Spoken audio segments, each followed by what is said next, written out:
दवाई है ज़ोलगेंज़मा, जो I want to tell you sir, ये वर्ल्ड की सबसे महंगा इंजेक्शन है, जिसका कॉस्ट इन इंडिया है 16 करोड़ रुपए। एक दवाई का, जिससे इसकी जान बच सकती है। बड़ा दुख होता है ये देख करके। We want to save this child sir. हम चाहते हैं कि आप ढेर सारी यहाँ से धनराशि लेकर के जाएं। जो भी आप दान करने जा रहे हैं उसमें जो है थोड़ा सा और भी बढ़ावा मिले उस धनराशि को, ताकि इस बच्चे का इलाज हो। हेलो एवरीबॉडी, मैं डॉक्टर राकेश जैन बोल रहा हूँ।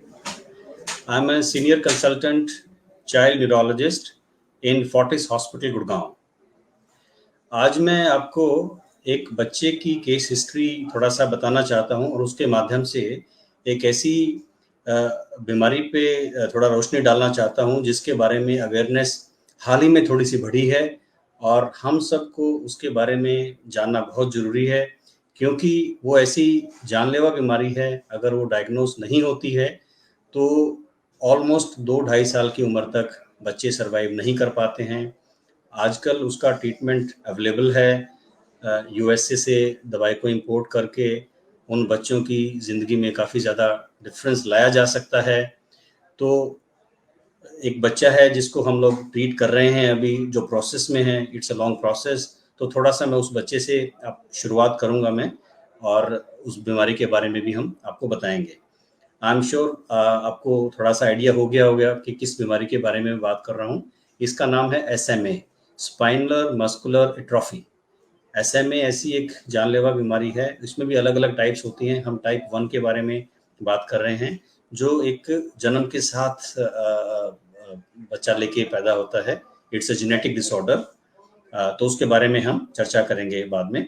तो मैं आपको एक थोड़ा सा उस बच्चे के बारे में, आयांश जो बच्चा है जिसको मैं ट्रीट कर रहा हूँ अभी, हाल ही में पिछले 2-3 महीने में आपने देखा होगा कि काफ़ी मीडिया कवरेज भी रहा है, न्यूज़पेपर्स में भी।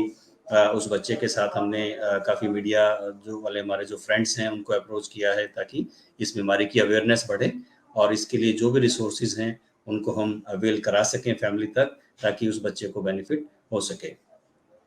तो आयांश जो है अभी करीबन 17 महीने का बच्चा है, जो बिल्कुल ठीक पैदा हुआ था, जिसको कोई प्रॉब्लम नहीं थी। बहुत ही सुंदर मासूम बच्चा है, और उसके पैदा होने के बाद से 4-5-6 महीने तक ठीक था, लेकिन थोड़ा सा पेरेंट्स को लगता था कि बच्चा करवट ठीक से नहीं बदल रहा है, जिस पोजीशन में है उसी पोजीशन में रहता है, उठ के अपने आप बैठ नहीं पाता है।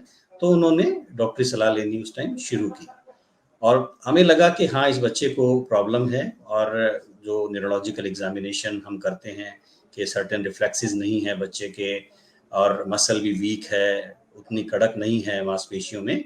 तो एक साधारण सा जेनेटिक टेस्ट होता है जिसके माध्यम से हमें पता लग जाता है कि ये बीमारी SMA है या नहीं है। तो जब वो डायग्नोज हुआ, जेनेटिक टेस्ट में कंफर्म हुआ कि हाँ ये SMA ही है, तो obviously it is such a kind of disease, और आजकल इंटरनेट पे सारी इन्फॉर्मेशन अवेलेबल है।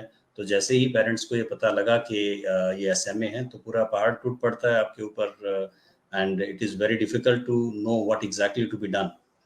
तो फिर एम्स में भी उन्होंने दिखाया, एम्स का भी जो भी कंसल्टेशन है वो लिया हमने, और उसके बाद इधर हमारे पास उसका इलाज चल रहा है, जिसमें लेकिन मेन जो हर्डल आती है, इसमें क्या हर्डल क्या आती है कि ये जो इसका जो इंजेक्शन है, it's a new research therapy, जो अभी पिछले 1-1.5 साल से 2 साल से अवेलेबल है थ्रू अ सर्टेन कंपनी, और उसकी कॉस्ट बहुत ज़्यादा है। करीबन 16 करोड़ का कॉस्ट है, जो यूएसए से अगर हम इंपोर्ट करते हैं, एक्सक्लूडिंग ऑल द ड्यूटीज और जो चार्जेस जो इंडिया में लगते हैं।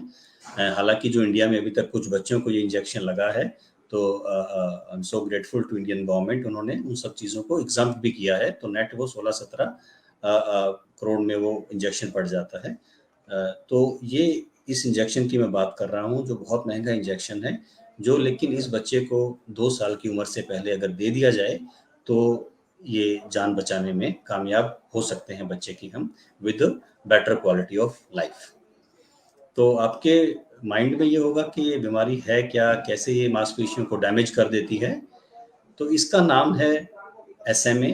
आपने सुना होगा, जैसे अभी मीडिया में कवरेज थी, न्यूज़पेपर्स में भी काफ़ी आया है, और हाल ही में again I am thankful to Sony channel, जिन्होंने अयांश की स्टोरी को केबीसी पे कौन बनेगा करोड़पति पे भी दिखाया है और काफ़ी अच्छे से उसमें बताया गया है कि बीमारी क्या है और लोगों को बढ़ चढ़ के इसमें कैसे पार्टिसिपेट करना चाहिए to create the awareness and not only the awareness but to participate as well actually amount बड़ा है लेकिन जो जनता है हमारे देश की they are very generous people तो उसमें थोड़ा सा जो है अगर सभी सहयोग करें जिस भी तरह से हो सकता है तो काफ़ी हद तक इस पे विजय प्राप्त की जा सकती है। और जो कॉस्ट है मेडिसिन की अभी इतनी ज़्यादा है लेकिन जैसे जैसे नंबर अवेयरनेस बढ़ता है कंपनी की प्रोडक्शन बढ़ती है तो जैसे आमतौर पे होता है इसकी कॉस्ट भी कम आएगी और मेरे को पूरी उम्मीद है कि आने वाले समय में इस बीमारी से कम बच्चे ग्रसित होंगे और जो ग्रसित होते भी हैं उनको पूरा ट्रीटमेंट देने में हम लोग कामयाब होंगे।